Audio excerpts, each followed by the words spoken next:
à toutes, on se retrouve aujourd'hui pour la guidance du jour, donc guidance pour ce jeudi 14 décembre. Donc comme d'habitude, on va tirer une carte avec l'oracle du message de l'univers pour savoir quel est votre message pour cette journée du 14 décembre. Ensuite, on tirera une carte avec le Housse 10 pour savoir quelle est votre humeur, votre trait de caractère ou celui des personnes que vous allez être amené à côtoyer durant cette journée. Ensuite, on fera votre tirage du jour avec le jeu 32, tirage express des 24 à 48 heures. Et on terminera par un complément à 5 cartes avec le tarot divinatoire d'Esclarmonde. Allez, c'est parti. Quel est le message pour ce jeudi 14 décembre ?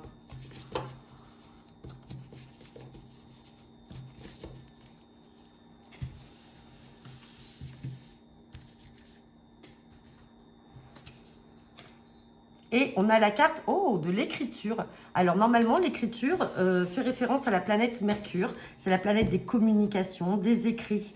Alors peut-être que certains d'entre vous, vont recevoir des papiers officiels avec donc des papiers écrits, des demandes écrites, des propositions écrites où c'est vous qui allez transmettre ces propositions-là.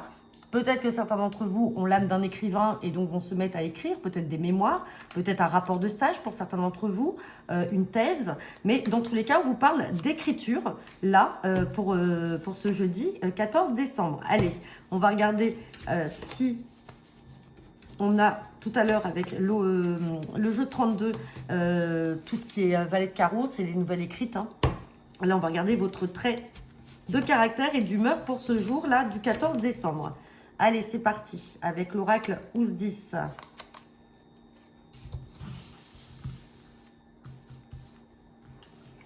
Et on a la carte de Madame Acrobate, personne agile, souple, qui s'adapte. Bon, eh ben on fait référence là à un personnage. Alors, ça peut être vous ou comme une personne que vous allez rencontrer aujourd'hui, un homme ou une femme, qu'importe, mais une personne en tout cas assez agile, assez souple. Alors, peut-être que certains d'entre vous là vont peut-être vouloir reprendre aussi la gymnastique, faire du sport et vous allez vous rendre compte que vous avez une certaine souplesse ou tout simplement, si on n'est pas au sens propre des choses, on peut parler d'une certaine souplesse, c'est-à-dire pas de rigidité dans certains relationnels, dans certaines relations que vous pouvez avoir vis-à-vis de d'autres personnes. Allez, c'est parti avec le jeu 32. Guidance pour ce jeudi 14 décembre. À la coupe, j'ai la carte du roi de pique et j'ai la carte de l'entretien, du visuel et du face-à-face. Donc, peut-être que certains d'entre vous ont rendez-vous là, peut-être, alors, avec un médecin, si on est dans le domaine médical. Si on est dans le domaine juridique, peut-être que vous allez être amené à rencontrer peut-être un huissier, un avocat. Derrière, on parle de cette sœur, cette fille ou cette amie. Et on a peut-être quelque chose d'officiel. Pour une sœur, une fille ou une amie, ça peut être dans le domaine sentimental. Tout simplement, là, elle a peut-être un rendez-vous. Elle va être amenée à voir, ça peut être une invitation, un rendez-vous au restaurant ou chez la personne, avec un prétendant ou alors avec son partenaire. Et il y aura peut-être une officialisation de leur couple. Maintenant, ça peut être aussi une sœur, une fille ou une amie qui est dans une procédure et là, qui va être amenée à devoir consulter et prendre rendez-vous avec un avocat. Allez, on va regarder ce que nous dit le tirage.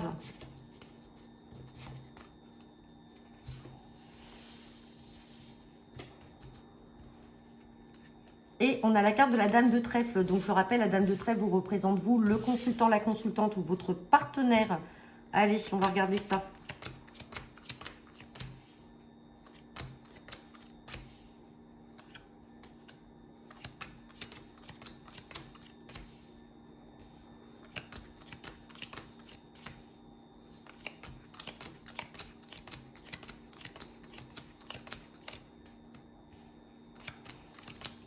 Ben, décidément, il y a beaucoup de personnages là. Hein.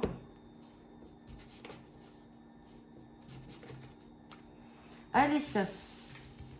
On me parle de vous, le consultant, la consultante et de votre partenaire. Vous ressortez bien là tous les deux. Attention, là, on a ce valet de trèfle avec cette dame de carreau. Donc, on peut être dans le domaine professionnel. Si des fois, vous avez une supérieure hiérarchique un petit peu autoritaire et un collègue de travail, ça peut vous concerner, vous ou votre partenaire. On parle quand même de joie, là. De joie par rapport à une sœur, une fille ou une amie. Et on a également cette dame de pique qui peut représenter une maman.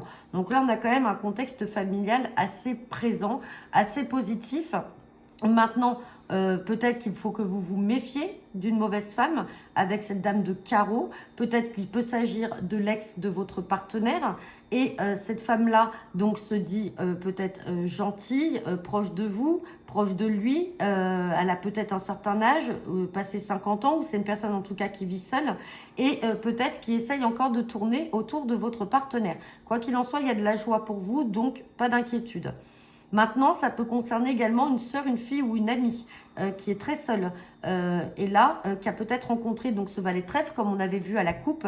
Mais méfiance, il a peut-être encore une ex ou une mauvaise femme. Alors ça peut être aussi, cette mauvaise femme peut être représentée par sa maman, malheureusement. Peut-être qu'il n'accepte pas la relation, mais quoi qu'il en soit, on a quand même la joie. On va recouvrir cette dame de carreau et cette dame de pique. Sur la dame de carreau, j'ai une somme d'argent. Donc attention, il y a peut-être une femme perfide. Peut-être que votre fille ou votre sœur a fait la connaissance d'un homme qui est peut-être en cours de séparation. Et on dit qu'il faut qu'il soit méfiant par rapport peut-être à une ex qui va essayer de lui demander davantage d'argent. Et on parle peut-être aussi, si ce n'est pas une ex, d'une maman. Une maman perfide qui a peut-être peur pour les sous, entre guillemets, de son fils. Et qui essaye de retarder un peu les choses dans la relation. Hein. On vous dit bien avec certitude. Je vais recouvrir ce valet de trèfle. On voit qu'il est bloqué. On voit qu'il y a quelque chose qui le bloque là. Ouais, quelque chose qui le bloque. Alors ça peut être dans des démarches. Alors ça peut être des démarches officielles, justement, comme on avait vu à la coupe, une officialisation du couple, parce que vous allez vous voir peut-être pour vouloir vous paxer, vous marier, peut-être organiser quelque chose. Quoi qu'il en soit, on a la joie. Je parle bien de cette soeur, cette fille ou cette amie. Si ça vous parle à vous, bah, ça vous parle à vous. Mais il est bloqué. Il est bloqué dans ses démarches parce qu'on a l'impression qu'il y a cette mauvaise femme-là qui essaye de retenir par rapport à de l'argent. Et on a la carte du valet de cœur. Donc attention, il a peut-être un contexte familial qui est assez pesant avec des personnes qui pourraient essayer de retarder tous les projets qu'ils puissent avoir avec cette soeur, cette fille ou cette amie parce que ces gens-là sont jaloux. Et donc c'est des gens qui essayent, qui sont perfides, qui aiment l'argent. Méfiance. On a tout un contexte familial là qui est assez lourd. Ça ressort beaucoup là dans le jeu. Donc après, par rapport aux interprétations que j'ai faites, vous ne prenez bien sûr que ce qui vous parle. On va regarder avec le tarot divinatoire d'Esclarmonde. Peut-être que les écrits, c'est aussi l'officialisation du couple. Hein. Ça peut être un pacte, ça peut être la signature d'un pacte. Allez, on va regarder ça. Guidance pour ce jeudi 14 décembre. Avec le tarot divinatoire d'Esclarmonde. À la coupe, j'ai la carte de la protection et j'ai la passivité. Bon, passivité par rapport à un bouleversement. On parle de pouvoir et de succès. Bon, il va y avoir quelque chose qui va vous chambouler, quel que soit le domaine. On peut être dans le domaine professionnel, affectif, sentimental, amical, familial. En tout cas, vous allez rester très passif. Vous n'allez pas du tout réagir. Et on vous dit que de toute façon, vous avez le pouvoir sur cette et la domination sur cette situation. On vous dit que vous êtes également protégé. Vous avez la puissance et l'équilibre. C'est magnifique. Quoi qu'il puisse arriver dans le chamboulement, qu'il soit positif ou négatif, de toute façon, ça va bien se faire parce que vous avez toutes les cartes en main, le succès et le pouvoir et la puissance. Allez, c'est parti pour ce jeudi 14 décembre. On ressort la carte de la puissance, on reparle de connaissance, donc il y a quand même un certain savoir par rapport... on a la victoire. On parle de modération et de découragement. Je vais recouvrir le découragement et la modération. Quoi qu'il en soit, on me parle de puissance, de victoire. Et vous avez la connaissance. En fait, vous maîtrisez cette situation. Alors, quel que soit le domaine, hein, bien entendu. Mais vous maîtrisez cette situation. On a vu une certaine passivité en vous. Sur la modération, on me parle d'éveil. Donc, peut-être qu'à un moment, malgré cette passivité, parce que vous savez, avec cette carte de connaissance, vous avez toutes les armes en main parce que vous êtes fort, parce que vous avez la victoire et vous savez que vous êtes au-dessus de ce chamboulement que l'on avait vu à la coupe. On vous dit quand même de rester quand même en éveil. Il ne faut pas non plus complètement se laisser aller. Sur le découragement, on a l'harmonie. Donc même si à un moment, il y avait le moindre découragement de votre part, ou alors ce découragement peut venir de la part des autres personnes qui ont essayé de vous chambouler, qui ont essayé de vouloir vous déstabiliser, on vous dit que dans tous les cas, l'harmonie est là, elle est à la victoire. Donc, quel que soit le domaine, vous n'allez pas vous laisser abattre. Alors, on vous demande quand même d'être en éveil, même si vous êtes très passif par rapport à tout ça. On vous demande simplement d'être dans la modération. Il ne faut pas non plus être dans la passivité extrême, c'est-à-dire croire que tout va couler et tout va se faire tout seul, même si vous avez les cartes en main. Dans tous les cas, c'est très positif et après, vous nous mettez bien sûr dans le domaine qui vous parle. Donc voilà, bah écoutez, j'en ai terminé pour votre guidance de ce jeudi. N'hésitez pas à me laisser vos commentaires en retour de cette vidéo. Je vous souhaite à tous un très bon jeudi et je vous dis à demain pour votre tirage du jour.